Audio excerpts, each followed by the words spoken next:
Lisa Marcos po ba? Ako nagtatanong lang ha. Kasi dati 'di ba, may balita tayo diyan, may alam tayo. Merong bumubulong na demonyong mataba. Oh. Isang demonyong mataba na mahilig sa chupageti na bumubulong daw di umano kay Lisa Marcos. Ha? Para tanggalin si dating E.S. Rodriguez. Oh. Itong demonyong mataba daw na ito. Gusto ng posisyon. Tinanggihan ni E.S. Rodriguez yung kanyang posisyon. E.S. pa si Rodriguez noon, si Atty. Vic. Oh, anong ginawa? Bumubulong yung demonyo. Alam mo yan. Kasi si Rodriguez, tara, inom tayo. Dinaan sa inuman eh. Siyempre champagne dyan. Ako nang taghawak ng champagne mo. Bubulungan lang kita. Alam mo ba, etong si Rodriguez, ganito to, masisira ang administrasyon ni Marcos. Yan ba'y bumubulong? Palakasan ng bulong?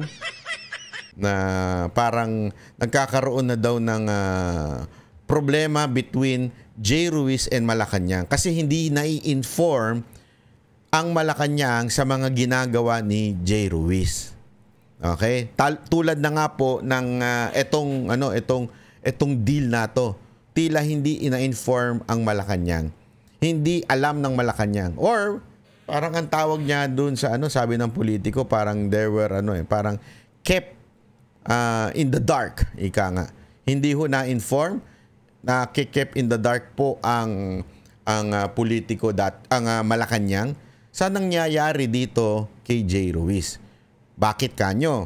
Kasi iba ang statement ng Malacanang, iba ang statement ni J. Ruiz. Ang weird di ba? Or meron lang talaga naggagaling-galingan o sumisip-sip.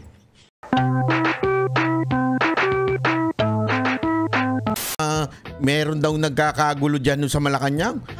Ang balita ko may nagsasabong daw dyan sa Malacanang ngayon. Ha? Balita ho natin yan na nagkakaroon na ho ng konting problema dyan. Bakit? Hindi ho magkasundo yung dalawa.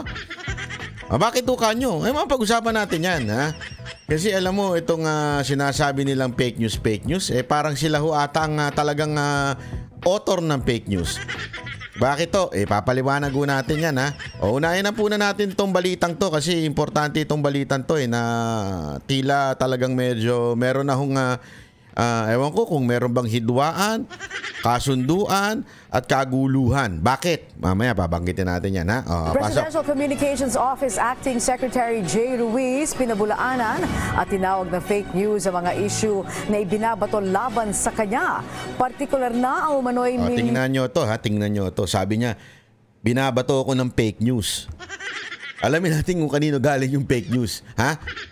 Atin dito. Easy. Papaliwanag ko sa inyo kung paano naging ganito. milyong halaga ng kontrata na natanggap mula sa PCSO. Si Kenneth Pasyente sa sentro ng balita. The voice of truth should be louder than lies. May pangarap itong maging politiko. May paganon-ganon pa. The voice of truth. May pagayon-gayon pa Yan ang pahayag ni Presidential Communications Office Acting Secretary J. Ruiz kasunod ng paglutang ng mga maling impormasyon kung saan dawit ang kanyang pangalan. Partikular na rito ang nailathalang news article na naglalaman na may nakuha umano siyang 200 million pesos na halaga ng kontrata mula sa Philippine Charity Sweepstakes Office o PCSO dahil sa pagiging co-founder umano niya ng isang media company, ang D8TV. Bagaman ginawa siyang authorized representative ng D8TV sa ginawang joint venture nito sa IBC at PCSO, hindi umano siya nagkaroon ng kahit anumang share sa naturang kumpanya. Ginawa akong parang spokesperson ng kumpanya, head ng sales and marketing noong October 2024. And in January 17, dahil nga may mga iba naman na akong inaayos na negosyo, ako po ay nag-resign sa kumpanya. I never owned a single share of Digital 8. I never owned a single share. Okay? Ibig sabihin, wala siyang pagmamayari or anything doon sa kumpanya. Yan ang sinasabi niya, ha? Okay, pakinggan natin. Mga kababayan, sabi ko sa inyo, malaglag sa upuan to. Bakit kanyo? I-relax. So maliwanag po yan. Ipinunto pa ng kalihim ang hindi pagiging patas ng naglathala ng artikulo, lalo't Naku, hindi daw patas. Akala ko ba ang mga fake news nagpapalabas, mga vlogger? Kasamahan nyo yan eh. Politico.com, binanggit niya pa nga dito, kilala niya yung mga iba dyan eh. O, ibig sabihin, mga kasamahan niya. So, pwede na ba natin sabihin na ang mga mainstream media nagpapalabas ng fake news pag yan ang sinasabi ngayon? Oh. lang siya kinuna ng panig ukol sa issue. Kaya tingin Sabi niya, karma kayo, no? Nakarma ako dun, sabi niya. Bakit? Kasi yan ang problema ng mga mainstream media. Dahil minsan nagmamadali sila. Ewan ko, nagmamadali, nananadya. O basta gusto lang talaga makapanira. Hindi kinukuha yung panig nung taong binabalita nila. Maraming pangyayari niyan. Hindi lang yan sa mga ganyan-ganyan. Marami pa yan. Kahit sa mga telebisyon, mga news, ang daming ganyan. Yung balita ng balita, hindi naman kinukuha yung panig mo. niya, ito ay isang maliwanag na demolition effort laban sa kanya, lalo't ilang araw pa lamang siyang nagsisilbi bilang kalihim ng PCO. Grabe, importante, no? Bakit importante? May demolition job galing sa kanya. Oh, lupit mo, Brad. Ano ka, vice presidente? Ha? Ano ka, presidente? Ha? Ano ka? May demolition job talaga sa'yo? Baka naman talagang ikaw ay ka-demolish. Hindi, kasi alam mo mga kaibigan, sa tingin ko, tulad na sinabi namin sa Banateros, maraming dito maraming question sa pagka-appoint nitong maman to. Kaya siguro naglalabasan yung baho nito. Hindi ko lang alam kung dahil may baho ba siya, o baka naman talagang ayaw sa kanya kasi hindi siya karapat-dapat. Hindi ko alam kung anong meron, pero tila mga nakakabangga niya ngayon ay mga kapwa niya mainstream media. Di ba? Bukod pa rito, ibinahagi ng kalihim na apektado na ang kanyang pamilya. Aba? Tumaas pa nga raw ang alta presyon ng kanyang ina nang malaman ng issue. Kasalanan niyo pa pala. Kasalanan niyo pa pala tumaas ang alta presyon ng kanyang nanay. Kayo talaga, Huwag kayong ganyan. Huwag niyo na ibabash siya. Tataas ang alta presyon niyan. Ha? Huwag na. Easy. Huwag niyo na kayong bumabanat. Kawawa naman siya. Hindi ba kayo naawa?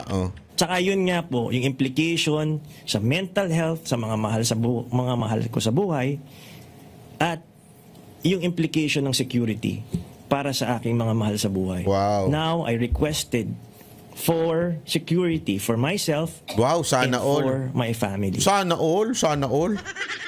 Ako nga, binabantaan na. Mayat maya, binabantaan ako. Mayat maya, minumura ako. Meron akong Ito mga kaibabayan, meron po akong threat. At yan po ay hindi ho yan gawa-gawa. Yan po ay nakareport sa PNP. Pero wala.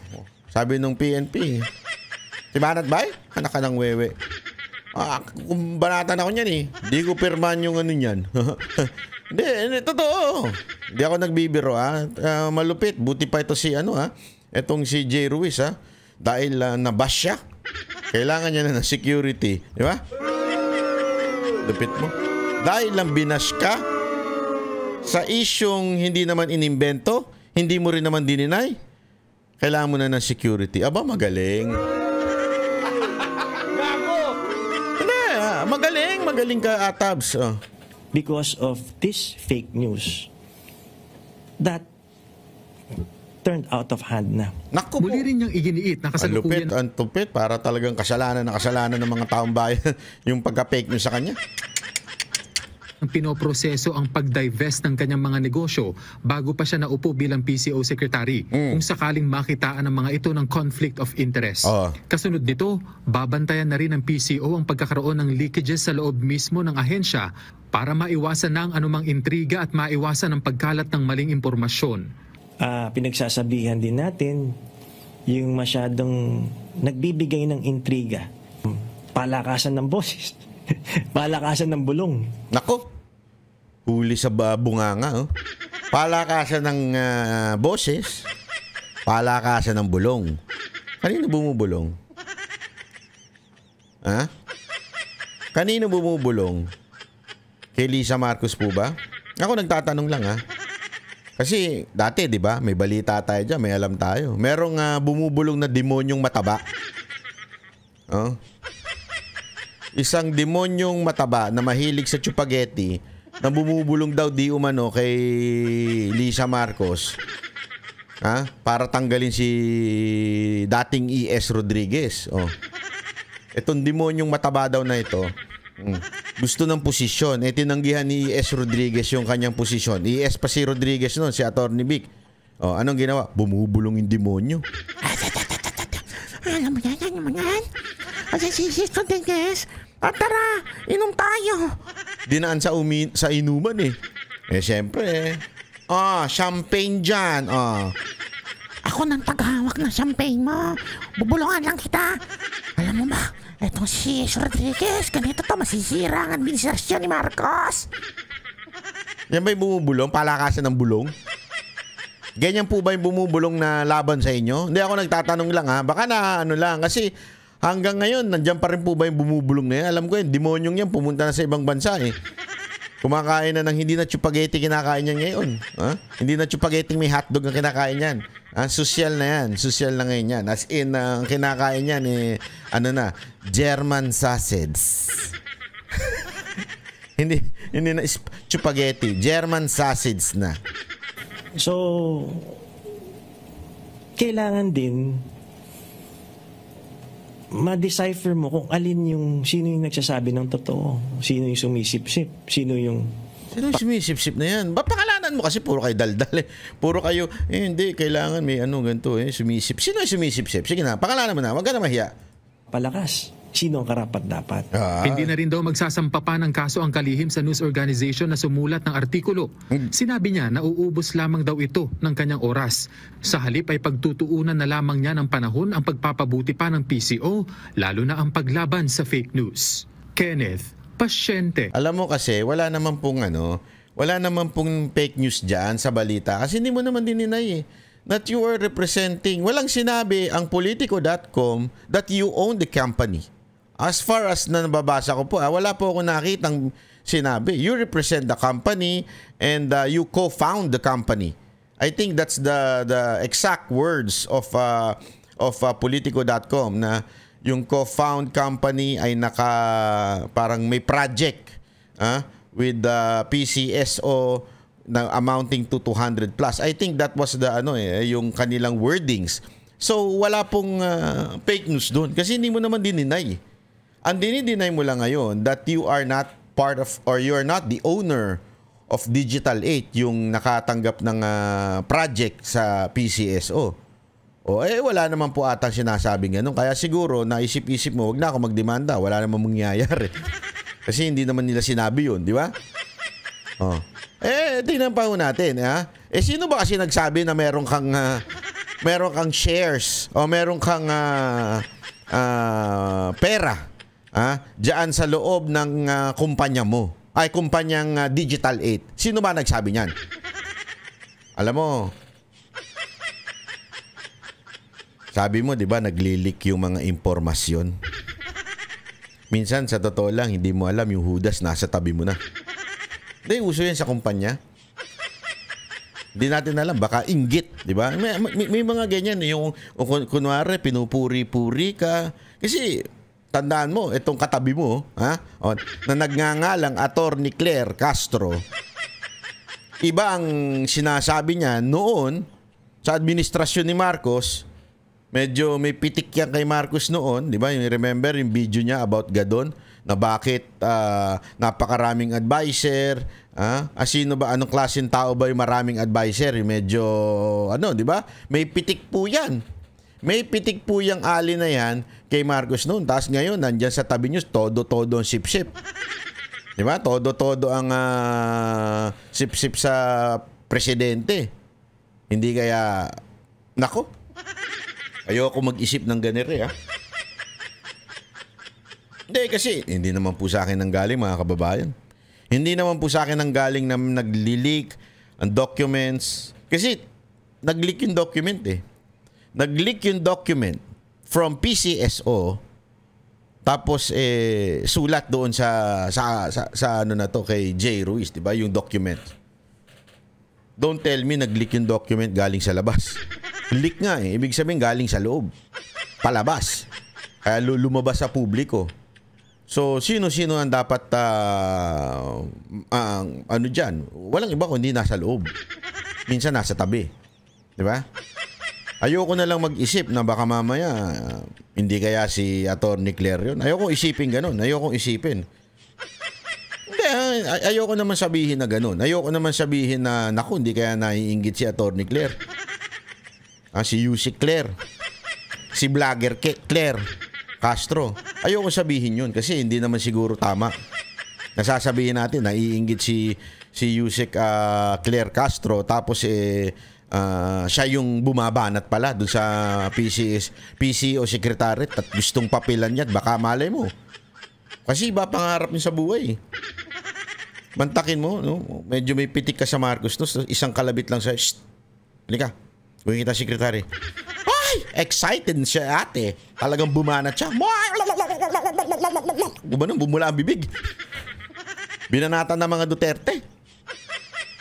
Yeah? Hindi kasi that is a little bit of sabihin na nating sign of excitement. Excitement na malay nyo lang naman. Hindi ko sinasabi. Ako sa tingin ko, hindi naman siguro. Sa tingin ko hindi naman siguro. Malabo naman sigurong naiinggit yan kay siya yung naninira. Hindi naman siguro. Pero tingnan natin. Ha? Kasi ito tingnan natin na mabuti.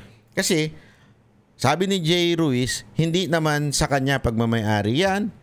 Hindi naman siya siya ay representante laang ng Digital 8 para sa PCSO. Pero paano nangyari nun? Hindi, ako mapapaisip lang ako doon sa logic na yun. Kung ikaw ang gagawing representante sa isang napakalaking kontrata, sa isang napakalaking project, ikaw ay representante, ikaw hindi part ng kumpanya? Hindi, nag-iisip lang. I'm just trying to understand. Diba?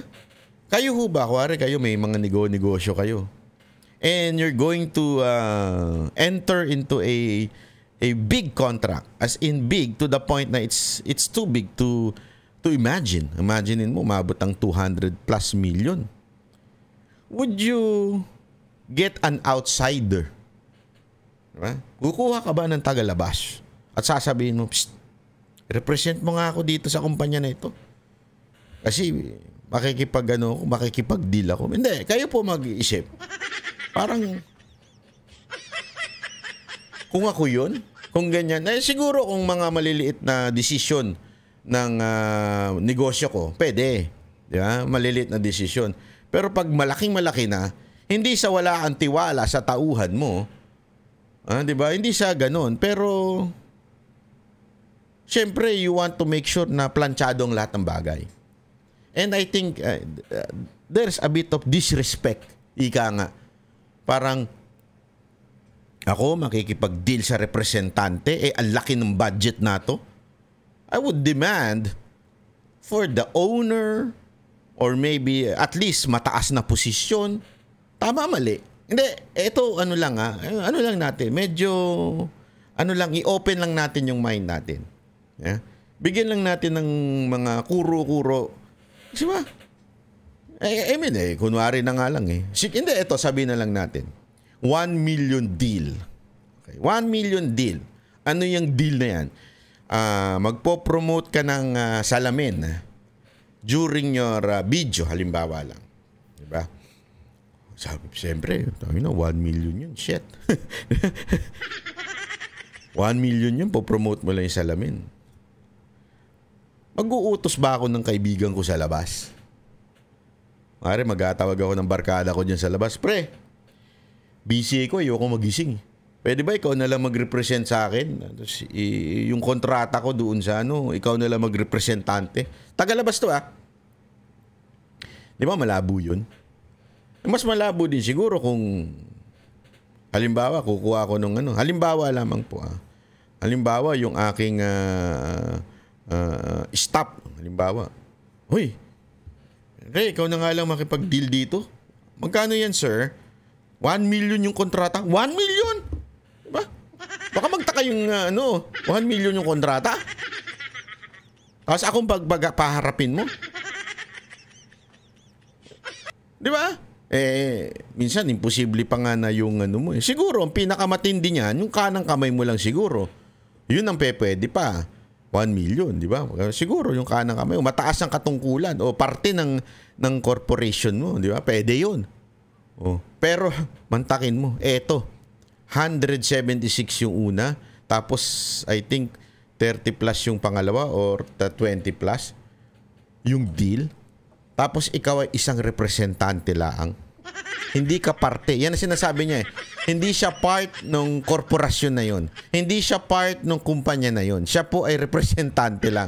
Sabihin tagalabas, kinuha, diba? To represent the company. Ngayon, tell me, is there a logic behind that kind of argument? Hindi, kayo na pong sumagot. Hindi na po ako sasagot. Kayo na pong sumagot. Sa tingin nyo, logical po yung ganong klaseng sinasabi nitong maman to? Ay, kayo na hong bahala. Pero ito pa ang matindi. Bakit ko nasabing sa aking mga statement at titulo na merong kaunting kaguluhan, merong konting bangayan, o merong konting malabong dyan sa loob ng Malacanang. Kasi, ganito ang konteksto niyan. May nilabas yung idol nating sumusulat na si Tiglaw.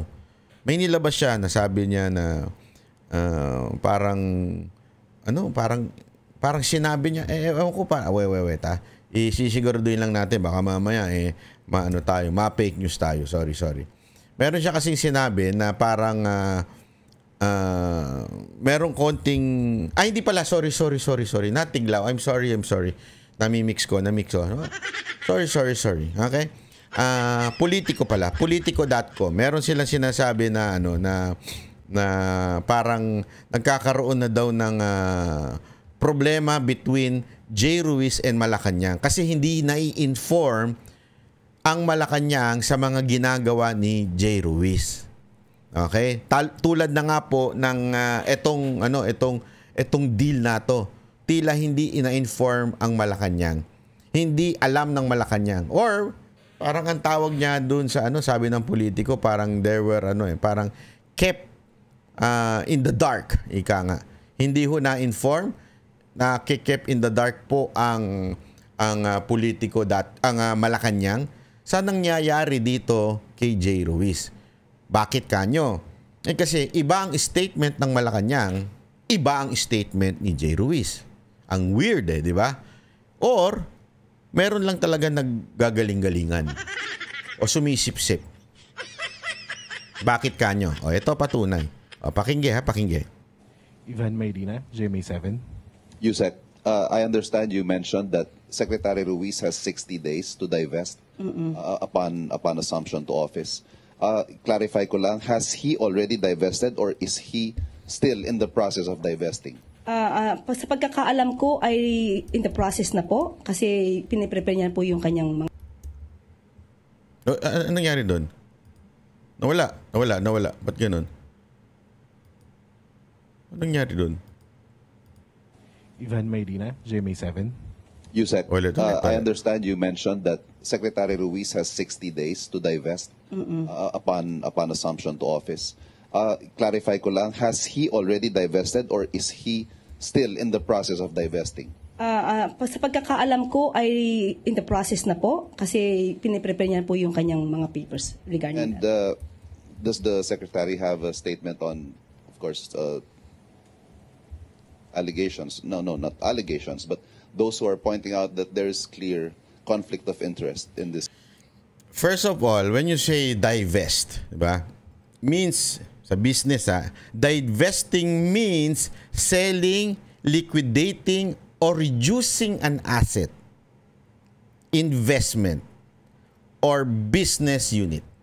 Sa madaling salita, nung tinanong ni Ivan, ng reporter ng GMA, po ba ay na-divest niya na po ba yung kanyang o kasi meron daw sa batas na kailangan 60 days upon assuming yung kanyang position, kailangan i-divest yung business na may conflict of interest. Okay?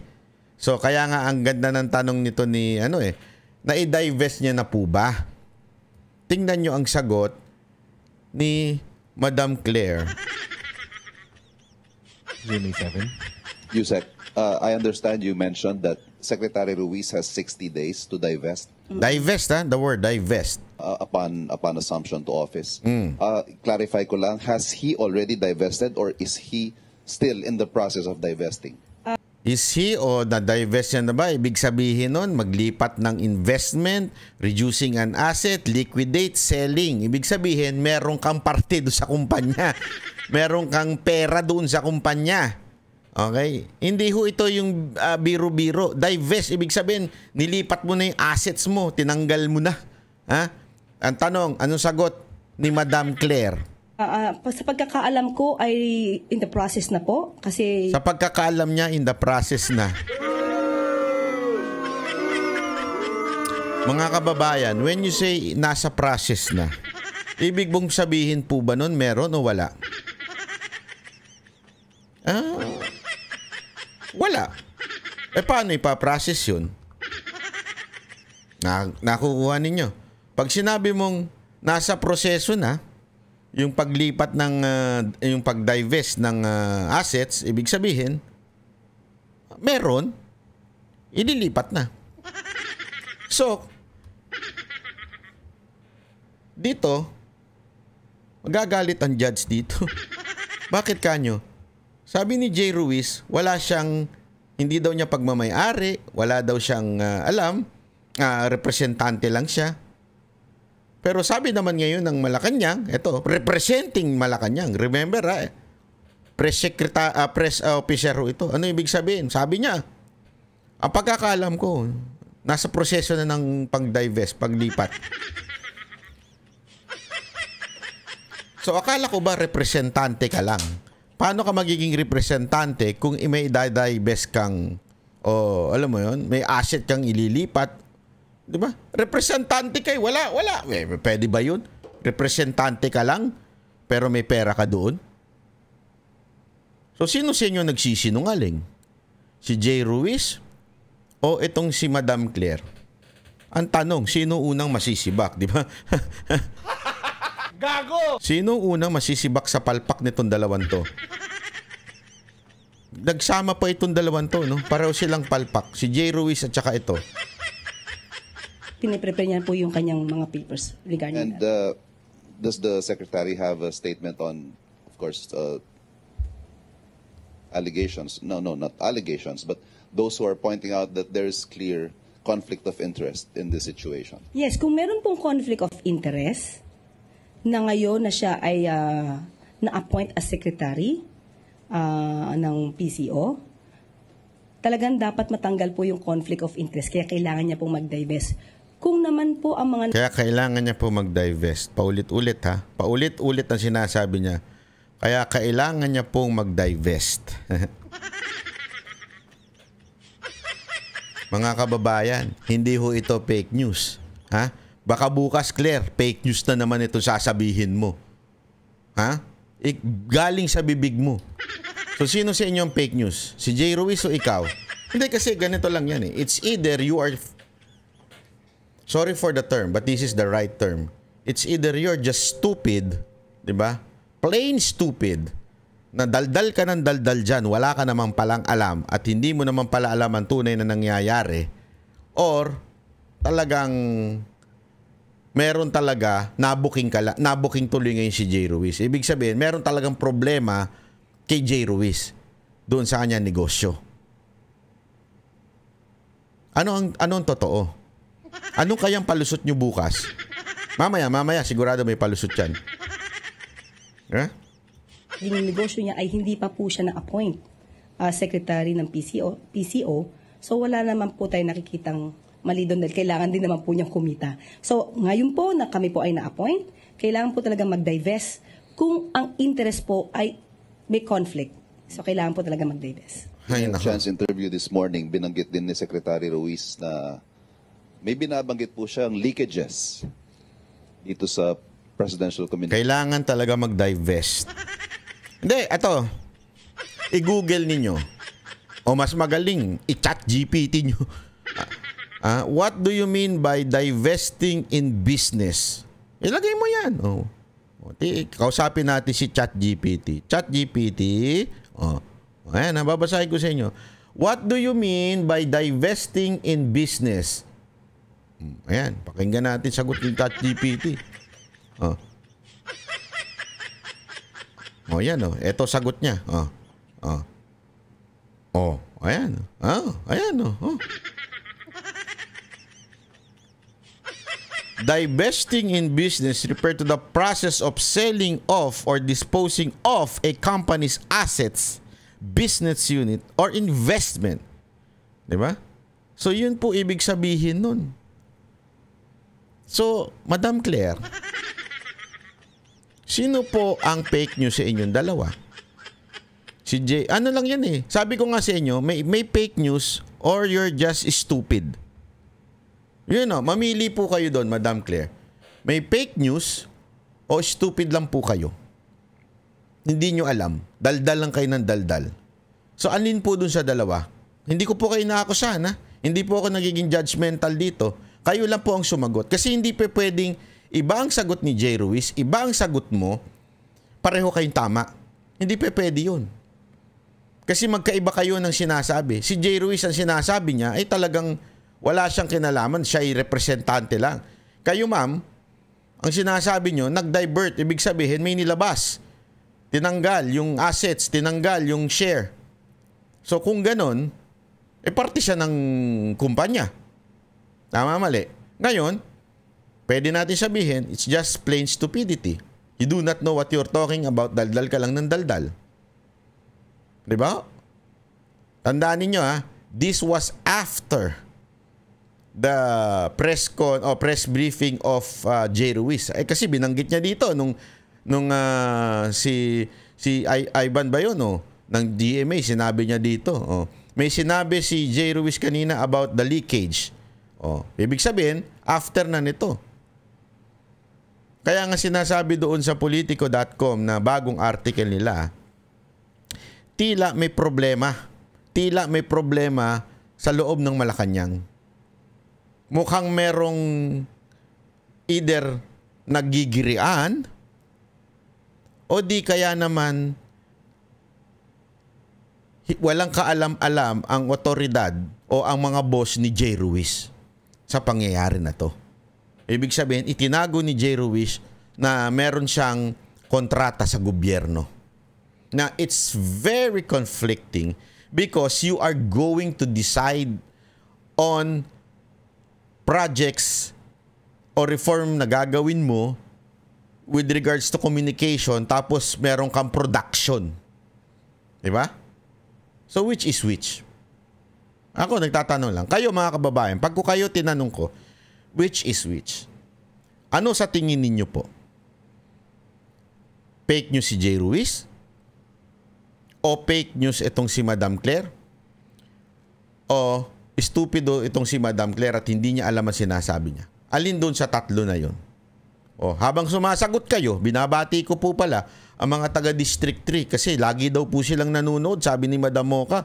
Kaya batiin ko daw mga taga District 3, lalong-lalo na yung mga taga Santa Cruz, Tambunting, Blumentritt, Parola, Barangay 310, Quiapo, Binondo, Recto at kung ano-ano pa, basta yung mga taga District 3. Lagi daw bumabati kay Mocha at tinatanong si Banat Bay, pwede po ba pag nami-meet nyo naman si Mocha, sabihin nyo napapakinggan nyo si Banat Bay ha?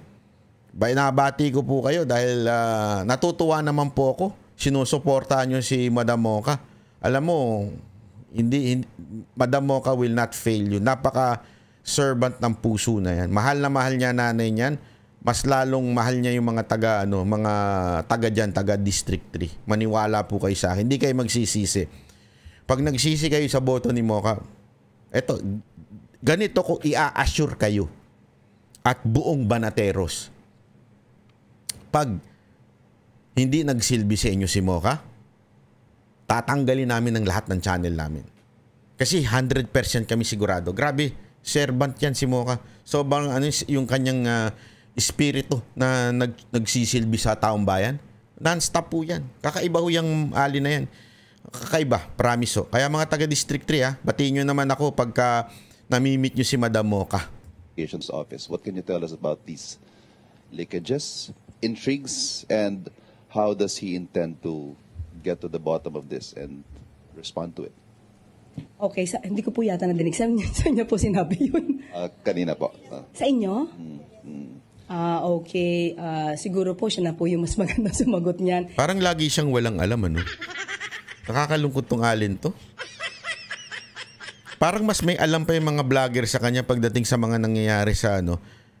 Lahat ng ewan ko maraming ako pinanonood ko yung mga binibitawan nito ni Jay Ruiz Pero siya hindi niya pinanood. Bakit kaya? Wala kaya siyang respeto dito sa boss niya? Diba? Kasi kung may boss ka, nagpa-press briefing dahil nga sa pumupukol sa kanya. Tandaan mo, ganito nangyayari Yung boss mo, pinupukol, binabash, o sinabi na natin, binabanatan ng isang media outfit, di ba? Binabanatan. Prak. Ikaw, wala kang pakialam. Kung anong mangyari o pag nagpa-press o nagdumipensa yung boss mo, hindi mo alam. Hindi, you understand? Siyempre kung ako, yung halimbawa may boss ako, tapos binibira. Tapos sabi nung boss ko, sandali magpapa-press con lang ako, magpapa-press briefing lang ako, magpapa-interview lang ako. May statement akong bibigay. Kung boss ko yun, papanurin ko yun. Boss ko yun Kasi para gusto ko makita ano ba yung kanyang, di ba? Ba't di ko panunur? Papanurin ko yun. Si Madam, hindi niya pinanood. Meron kayang hindi magandang Ewan ko lang hindi ko po alam Kaya ako nagtatanong lang. Hindi ko po nadinig at hindi ko po alam kung ano yung ibig niya sabihin. Anong alam mo? Hindi, anong alam mo, Madam? Sa totoo lang, anong alam mo? Parang lagi kang walang alam, di ba?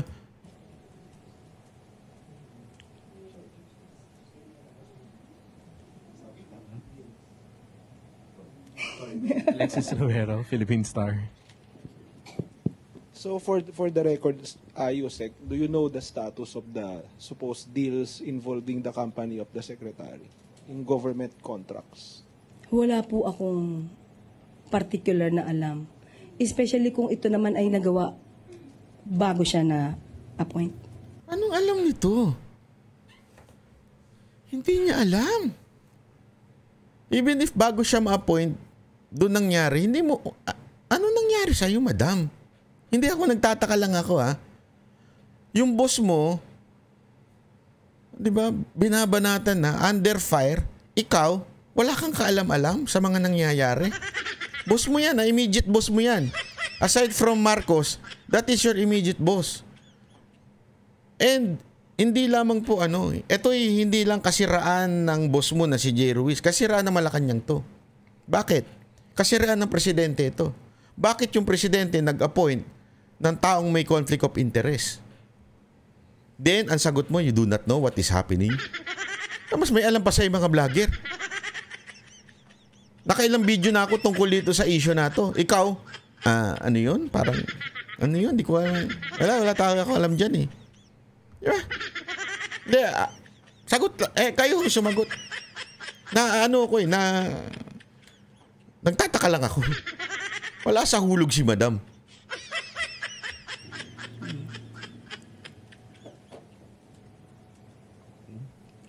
Eden Santos, Net25. Balik lang po ako dun sa heat index sa user. Yan. Okay na yan. Tapos na pala. Tapos na. Heat index na yan. Di ba? So, mga kababayan, that is, bakit ba importante itong pag-usapan?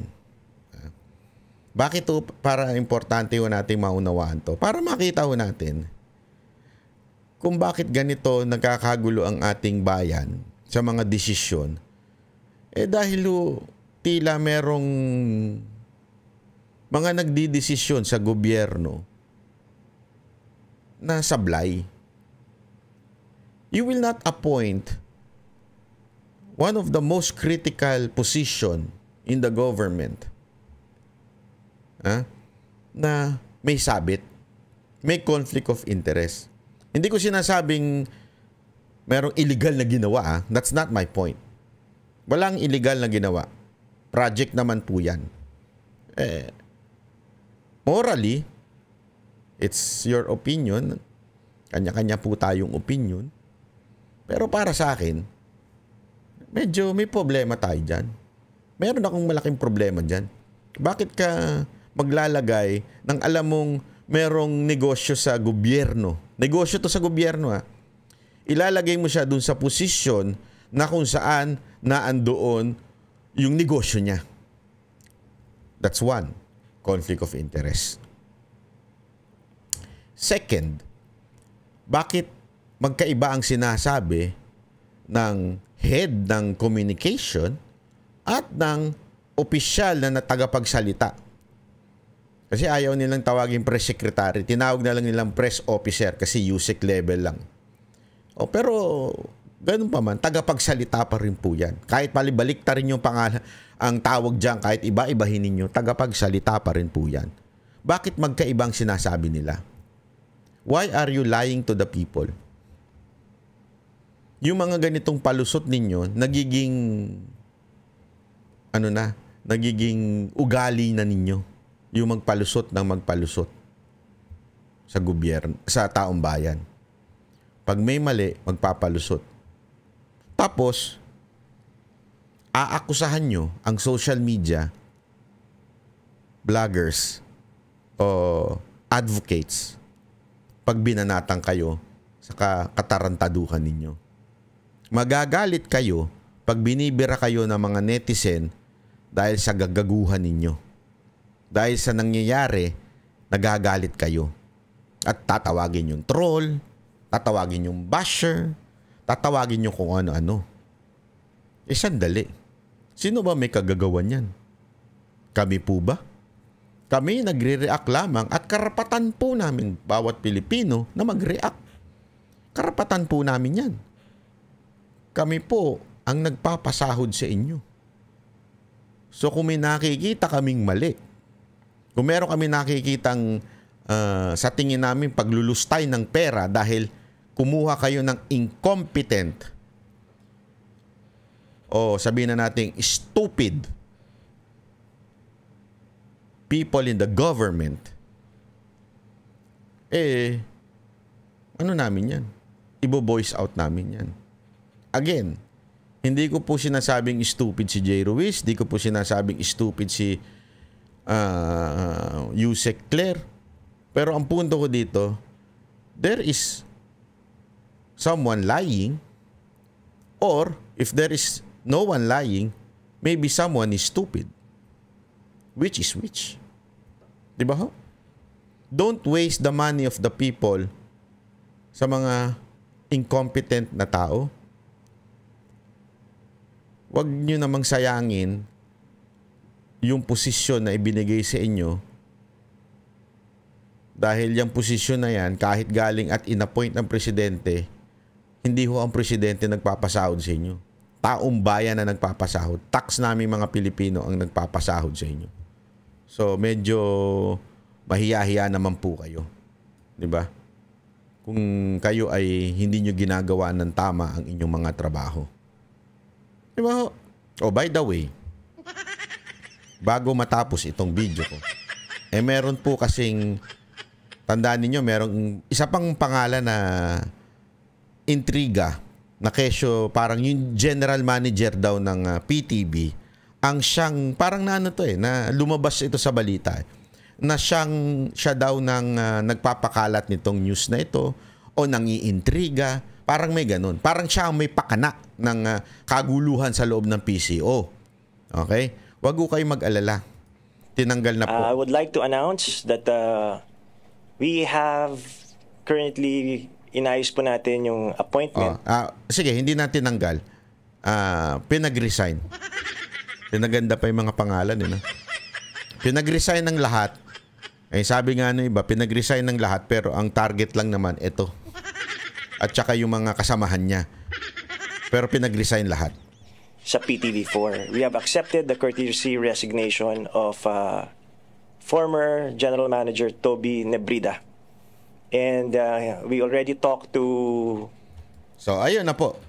So, wag ko kayo mag-alala yung nag-iintriga, nabapabalita na nang-iintriga at doon nang gagaling ang mga impormasyon, yung napabalita, tinanggal na. Ang galing, ano? Iba talaga sa gobyerno natin, ano? Malayang malaya. Walang diktadorya. Sobrang laya. Pag naglabas ka ng katotohanan, sibak ka. Di ba? Ay, wala tayong magawa. At least, hindi na sila magwo-worry na mayroong lalabas na baho sa loob ng PCO, di ba? Kasi kontrolado na nila ang lahat. Tama, mali. Bahala na kayo.